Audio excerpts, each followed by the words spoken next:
आजकल जैसा कि देखा गया है कि प्राचीन भारत में हमारे यहाँ स्त्रियों की शिक्षा, अगर हम स्त्री शिक्षा पर अगर बात करें तो हमारे यहाँ बहुत सी विदुषी हुई हैं। जैसे पुरुष अगर विद्वान होता है तो उसे विद्वान कहा जाता है, पढ़ा लिखा होता है तो उसको विद्वान कहा जाता है। उसी प्रकार से स्त्रियां अगर पढ़ी लिखी होती हैं, योग्य होती हैं, तो उनको विदुषी कहा जाता है। इसमें अगर हम नाम लें तो आपाला, गार्गी, घोषा, ये सब जो है हमारे देश की महान स्त्रियां विदुषी हैं। भारती का नाम आप लोगों ने शायद सुना हो। भारती जो मंडन मिश्र की पत्नी थी। मंडन मिश्र वाराणसी में रहते थे, काशी बनारस में रहते थे।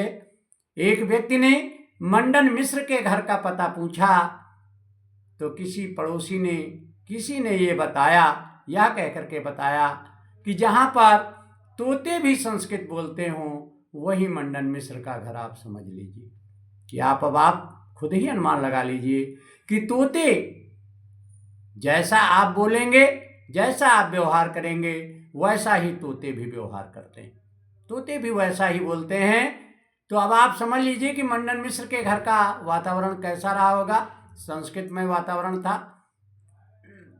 उनकी पत्नी जो थी वो भारती, जो कि जिसने शंकराचार्य से शास्त्रार्थ किया था और शंकराचार्य को शास्त्रार्थ में पराजित कर दिया था। शास्त्रार्थ आप लोग जानते होंगे कि पहले होता यह था कि शास्त्रों के ज्ञान में जो जीतता था,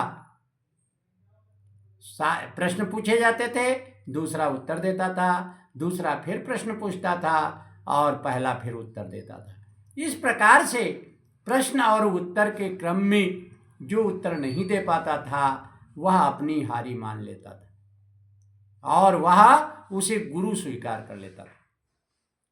तो भारती तो पहले मंडन मिश्र से शास्त्रार्थ हुआ शंकराचार्य का।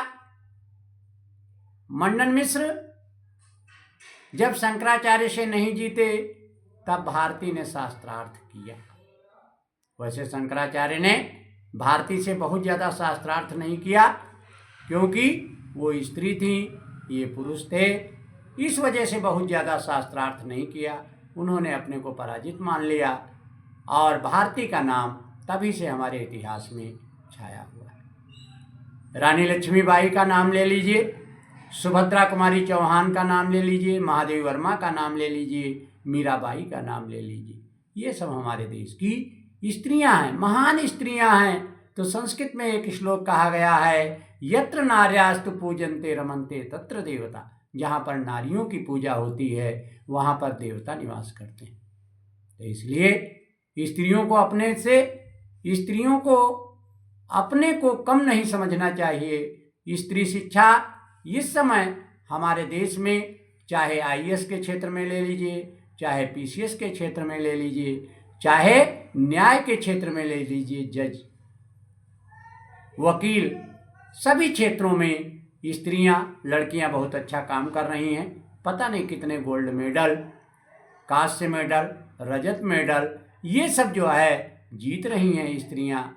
तो इसलिए स्त्रियों का हमें आदर करना चाहिए क्योंकि देवभाषा संस्कृत में कहा गया है, यत्र नार्यास्तु पूजन्ते रमन्ते तत्र देवता।